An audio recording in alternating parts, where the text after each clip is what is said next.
Hello everybody, welcome back to my channel. My name is Queenie for those who don't know me. I said I would review the Keke Palmer interview and then I said I wouldn't. But after seeing a lot of discourse online, I thought, you know what, let me weigh in because I feel like some things are getting lost in translation here. So let me add my 2 cents. Before I get into it, please make sure to like this video, subscribe and hit the bell and leave a comment down below. So here are my notes and I'm gonna share my thoughts as I talk about the notes, right? I will say first and foremost, I was kind of annoyed that this aired at this time. I think it was a decent interview, but it would have been better if this was released like soon after they came out of the show. So much has happened since. So much has happened, but it is what it is. So both Chelley and Olandria say that they were told that this was going to be a big season, or that this is a big season, and they were prepped for all the online discourse, especially the racism that was going on regarding them. Chelley did speak on BuzzFeed doing that whole knuckle sandwich thing, which is so unsavory. I'm still so shocked at some of the decisions that a lot of these brands made, even regarding people who I didn't like. There was one, I think it was Facetune, what they did to Vanna's face. I was like, why would you, like, don't get me wrong, a lot of us agree that she got too much going on, but there's just some things that you don't need to do. And the whole knuckle sandwich thing, giving Chelley a knuckle sandwich, that was just very unsatisfactory from BuzzFeed. And their apology was piss poor too. They didn't even make it a timeline post like they did the initial post. They made it a story, one that expires. But anyways, the girls are confused why they got a mean girl edit, and I to this day don't understand. I don't think anybody per se was perceived as a mean girl in the way that I perceive a mean girl. I thought that Huda had an assy attitude. And I think that, what did I say in my one video? She's very insecure and she's saying some things that will definitely get her popped in the mouth maybe once or twice. That's what I still believe of Huda. And to clarify, before somebody goes and tries to twist that, I'm not saying she deserves to be popped in the mouth. What I was saying was, if Huda had said the things that she said in the villa to the wrong person, it could result in that. I also have refrained from talking about her Call Her Daddy interview on this platform, but I did talk about it on the reality recap if you wanted to hear more of my thoughts on that. But is she somebody who goes around like trying to be a mean girl? I don't think so. I think that she's just very insecure. My main qualm with Olandria was just how much energy she was giving Taylor at the end of it. I just did not like that. But even in all of that, to say mean girl, when Huda went to them the most to cry to and to be cuddled by, and even after the season, who was she cuddling the most? Olandria. I was like, no, I'm sorry. Mean girl is never going to be it. Bully is never going to be it. It's a lot of 13-year-olds like all up in the stand-up of Huda who just don't have sense. Anyways, moving on. Keke said that she was happy that Olandria softened herself and made it known to Taylor that she was interested in him. I'm not surprised by that stance coming from Keke. Keke recently was on an interview basically saying men don't get judged for picking a girl up under a bridge, so why should she? And Keke just has this mentality of like, oh, I'm a strong Black woman. I have like, I want for nothing, so I don't need a man who's like got it all. And so like, sure, if that's for you, that's totally fine. But what I would have liked from Olandria, yes, make your interest known. Completely understand that. But watch how this person moves with you. See the intentions. You know what I'm saying? Taylor was, according to Olandria, very doting to everybody. And even to me, I would question that too. Like, there really isn't any differentiation between me and the other girls, right? Granted, she didn't get to see the times that he would be hyped up by the boys to do something for her. She didn't get to see the times that he said he didn't find her physically attractive. But I personally feel there was enough evidence there for her to see, I don't know if he's giving me that full energy that would say, oh, he doesn't play about me. I have to keep putting myself out there, softening myself to show him that he can pursue me. That to me is a problem. That to me is a problem. And on top of that too, there was a conversation that Chelley had with Alandria that to me made it seem like even Chelley had her questions about Taylor. She was like, that physicality, it's not there like it needs to be, especially at this point in the season. I'm just saying. Love that Olandria was able to make her interest known, but at that point, the ball is in his court, and he did not want to play ball. He didn't. That's enough of a sign if you ask me. So Alandria says that, of course, when she came in, she wanted cowboys and whatnot. And then when Taylor arrived, Chelley was like, oh, that's your guy. And her response was, oh, really? Right? Which makes me think a little bit. This is my opinion. You do not have to agree. But it makes me think that there's a little bit of external validation that Olandria needs sometimes, because she went 10 toes down with Taylor after Chelley had like supported that connection. Like, okay, he's a cowboy. Like, yeah, that's for you. And she's like, oh, really? Okay, let me try that. It wasn't like an innate, ooh, I'm drawn to this man. And we know that too, because she was so much more focused on this friendship that they were building. I'm wondering myself if that physicality was there for her too. I don't recall her questioning it, so I don't know if it was there or if it wasn't there, but definitely she was more focused on the bond that they were forming rather than this like yearn to be with him.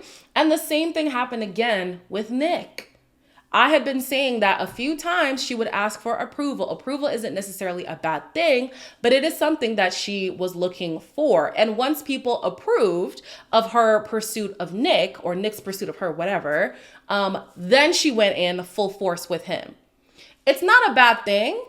I just wish that Olandria would like follow her heart a little bit more, because it seems like she's the type, like me, child, I've been there, where you might not see it for somebody at first, but because you're just trying to make it work, you then start falling for something that was never there in the first place. And then when it ends, you're actually heartbroken. And you reflect and you're like, well, damn, I actually didn't want to go there to begin with. And I feel like that was kind of the case with Taylor, or that could have been the case, right? Taylor was never right for her, but it seemed like she wanted to just make that work. And eventually she forgot that she was making it work and that it naturally just wasn't clicking. Chelley says that she was shocked by Ace's portrayal on the show. He is very cuddly. He's a hugger and stuff. And so to see that he was so standoffish coming off the show was just odd. I actually think that supports Amaya's frustration even more, because she was like, you're like this to other people, but you're shutting me off. Like, it feels very deliberate with her. I can see Ace being like that lovey-dovey, whatever kind of guy, but the show obviously didn't depict him that way. At one point, they were like, oh, who do you think was misrepresented by the edit? You can tell that they haven't watched the show back. But if that's the case about Ace, I would venture off and say that it could be Ace. And did you guys see Ace's diss track? I think he dropped it today. I'll chop it up just in case there's like a copyright issue. I'm not quite sure, but he had some things to say. I'm with my girl, they'll drive 100 bands, I'm dropping it. We love all the hate, cause now the pockets are squatting bricks. Greasy ass fingers in the comments, it's time to squeeze back. And it was face to face in the villa, they all creep back. The hype jokes is mad funny, y'all can keep that. So I'm the ringleader, huh? Okay, yeah, I'll be that. Y'all couldn't piss off a goddamn Happy Meal. Just did a Hollywood ass show, now it's back to real. Goofy. Ace was here like, not too much on me, not too much on my girl, and I will have words for people who've been speaking on me.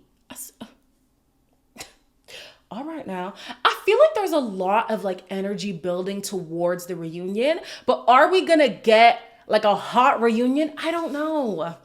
And I don't know if Andy Cohen is really gonna like bring the heat out of these people. I think he's gonna ask like messy questions, but are we gonna get messy answers at that point? I don't know, but we will see. Chelley also confirms that there was no other meetup outside of the time that they met outside of that club. And so everybody's saying that they had this whole relationship before coming on the show. It was not true. I know I said it as a joke, but some people thought I was being serious.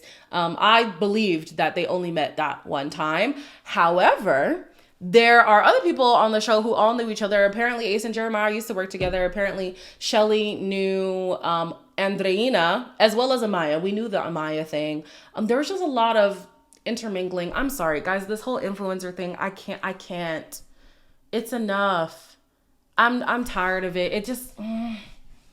If the people become influencers off the show, that's one thing. But coming in as an influencer, I just feel like it doesn't give that like raw reality TV that I'm looking for. And by raw, I don't mean what Huda was doing. If you like somebody, like really show it and really be in there. You could tell that Ace wanted Chelley from day one. But he didn't want to put all of his eggs in her basket for whatever reason. And then that became the theme of the show. You could tell that Taylor wasn't feeling Olandria. Guys, how many times have we seen somebody be like, yo, curve, it's not there for me. You know what I'm saying? Like, I just want a little bit more authenticity. I will die on this hill that a lot of these people were moving like brands. I said that on the reality recap. Some people did not like that. Honestly, not my business.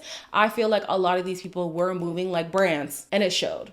It definitely showed this season, but it is what it is. Alandria said that she truly was oblivious to Taylor's lack of physical attraction to her. I believe that because he always was saying it to somebody else. He never really alluded that to her outside of just not being physical with her. She says that he was a lot more affectionate than what we saw. I find that hard to believe. I'm sorry. I find that hard to believe. Maybe when she thinks back on it, it felt like that. But he just felt so awkward around her. And the fact that even his friends in the villa immediately were like, nope, it is definitely different with Clark. Immediately they noticed. I don't think he was as affectionate as Olandria felt in that moment. But I will say I do give Olandria some grace with that because Taylor would tell her things that she just wanted to hear. An example of that is that in this interview, she said that he told her that after Casa, he was advocating for her to stay when we saw something very different. So she was definitely being sold a dream from time to time. I can understand how her perception of what really happened between them could be warped. She truly thought he wanted to pursue the both of them. Like I was saying, that connection with Clark was just so undeniable. For me, that would have just turned me off. Like seeing how much more you're giving this girl compared to me, I just, In the mornings, was Taylor giving them both breakfast? You guys let me know if that happened. Because if that also wasn't happening, the baby girl, let's open our eyes, okay? Olandria closed herself off from Nick because she didn't believe that he would be her type based on previous experiences, and also seeing that on the show he didn't really say anything. She didn't know about the blindfolded kiss. She saw the girls that he was pursuing, and so she was like, okay, clearly we just have this kind of like flirt mans thing that we explore in challenges, but it's not there for us beyond that. She admits that there was something there for her in Casa Amor, but because of these strong feelings that she had for Sierra and also for Taylor, and that Nick had for, all the parties involved, she purposefully suppressed those feelings. And she does notice now that Nick was just following along. So to all the people who were like, no, Nick really wanted to keep going, but then she confirmed that that was the case. She just had to deny her feelings in order to protect other people's feelings, which is a trait that Olandria has. Baby girl, pick yourself. Keep choosing yourself going forward, please, and thank you. Not in a selfish way, but don't prioritize other people at the detriment of yourself. That's what I think. She says she is very much so into this man, Nicholas, even though people don't believe in their connection. So say what you want. She does really like him. She does also say, though, she is feeling pressure from the Nicolandra hive to make sure this connection works. If y'all really support this relationship, let it develop naturally. Don't be forcing it. Oh my gosh. One time I was on one of their lives and every other message was kiss, kiss, kiss, kiss. Oh my gosh. Granted, you are your own person. You don't have to succumb to the pressure, but it definitely still feels like pressure. Just let the people explore their connection naturally, okay? Then they talk about this whole girls girl thing, right? Chelley says that for her, it means having a girl's back no matter if she is your friend or not, until they start being shady with you. Then, you could reciprocate that energy if you want to. You know what I'm saying? Olandria doesn't really rebuttal. She's like, yeah, same thing. I've always had an issue with girls girl. If you've been around here for a long time, I prefer being a people person just because that one doesn't discriminate. Even if a girl is wrong, you're able to hold her accountable. And I feel like sometimes on these shows, when a person themselves is screaming, I'm a girl's girl, I'm a girl's girl. Granted, Chelley didn't do that. It was more so Huda. It's a girl's girl to a point, Once a man is involved, the girl's girl goes out the window. Completely out the window. I think it would also be nice to see what happened around the midpoint of the season, more so at the beginning, because you could tell that there was some tension between the girls, but I don't know if they were just trying to keep the peace or whatever. They were having these like underlying issues that they couldn't address because it's like, no, we're all friends, we're all great, we're whatever. That's part of the reason why I've been liking Love Island UK season 12. Granted, it is losing me at the end here. However, those girls are not like, they're not sugarcoating their dislike for some other girls in the villa. It is natural to not get along with every single person. If you don't gel, you don't gel. Simple as. And we did hear, I think it was from Sierra, that there was a lot more of calling out Huda's behavior. Andreina pointed it out as well. And even if it wasn't like Huda's behavior per se, if the girls don't get along, it's fine. You don't have to be the next PPG. You don't have to be the next girl group. Even in that season, it was like PPG on their own, Liv and Kayla like with their own little thing too. It's fine. And I'm taking time to explain that because some people in my comments were basically using the tension between the girls as ammo to say that Chelley, Olandria, and sometimes Sierra were bullies. It is not bullying to want to separate yourself from somebody. It is not bullying to not want to be friends with somebody. Bullying is a repeated isolation, belittling, whatever, like towards a specific person. Guys, please, the dictionary is free. It is free.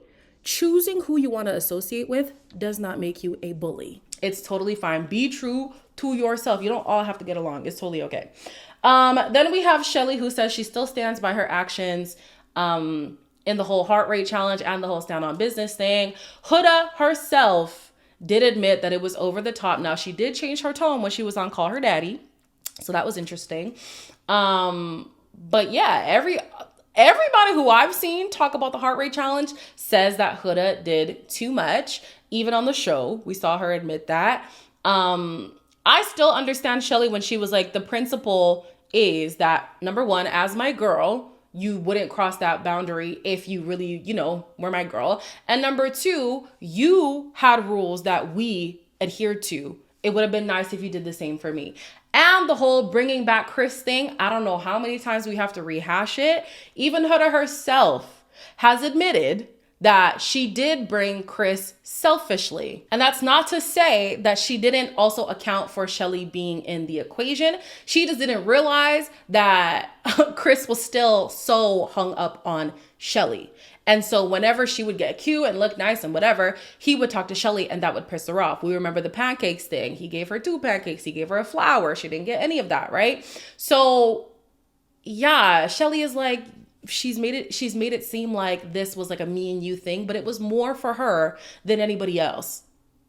Hopefully now that can be settled. I didn't write it down, but the last thing I wanted to touch on was Olandria talking about Clark. She said that before she got out the villa, she had no bad blood with Clark. However, when she came out the show, she saw some of the little side comments that Clark was saying and was like, well, damn, I didn't know that it was like that. You know what I'm saying? Now, the reason why I wanted to make this video was because people are now going online basically being like, oh, why is Olandria now shading Clark? Like, da-da-da-da. The internet was in a frenzy when Clark was on the scene because she was saying shady things in that whole Casa debacle. Like, it's true. I remember coming on here and being like, yo, not too much on Clark. You can question her actions, how she's moving around Alandria and stuff like that. But one thing y'all are not going to do is make it seem like the girl is ugly. Because that's what people were like getting into as well. Like, oh, she's not even that cute. She's not. Yo, it was getting so out of hand. But there was a time when most of the internet was like, yo, we don't like Clark's energy. She's saying things under her breath. She's saying things in the confessionals. Like, she's being kind of shady sometimes when Alandria's not around. All of a sudden, now the tone has changed. I don't know. I didn't fault Olandria for feeling that way immediately coming out of the villa because even the audience felt it. But anyway, she says there's no bad blood. Keke was basically pointing out that she's just such a beautiful girl. And Olandria, I feel, was making this a separate topic. She was saying one thing you can't do is basically call me ugly. Like, if you're going to compare me, at least compare me to a natural girl. A lot of people ran with that and they think that she is now like degrading Clark. I personally didn't see it that way. I can see why some people would see it that way, but I thought that from Olandria, that was a separate like statement. It was saying in general, for the people who want to come for my looks, at least make it even. You know what I'm saying? Like, compare me with somebody who is still the way that God created them. not with all the augmentations and stuff like that. So the last thing I wanted to touch on, which I didn't remember while filming, was this whole intimidation thing.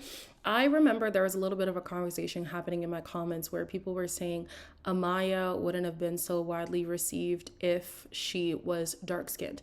Personally, I don't know if you guys have noticed, I try my best not to do that whole, well, if this person was black and if this person was a man and if this person just because nuance exists.